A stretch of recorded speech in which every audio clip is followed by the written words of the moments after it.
It was the 22nd of May, 1915. A peaceful morning shattered in an instant.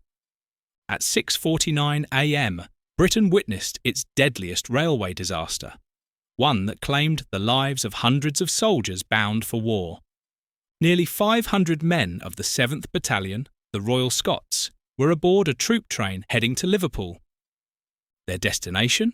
Gallipoli, but they never made it. At a small signal box near Quintinshill, tragedy unfolded. Due to a fatal error, a local passenger train was mistakenly left standing on the main southbound track. When the troop train approached at full speed, there was no escape. The impact was devastating. The troop train derailed, its wooden carriages piling onto the neighbouring northbound track. But the nightmare wasn't over. Just 1 minute later, an express train from Glasgow thundered into the wreckage, igniting a raging inferno. Most of the carriages were built of wood and lit by gas.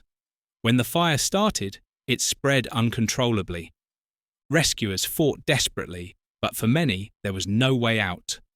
216 soldiers of the Royal Scots lost their lives that day, along with 12 others, including civilians and railway crew.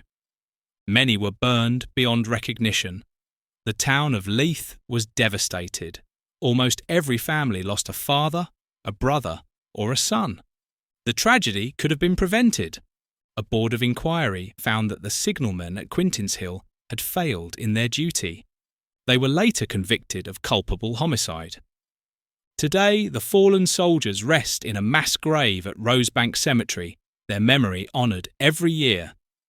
The Quintinshill disaster remains Britain's worst railway catastrophe, a moment in history we must never forget. If you found this story powerful, don't forget to like, share and subscribe for more forgotten history.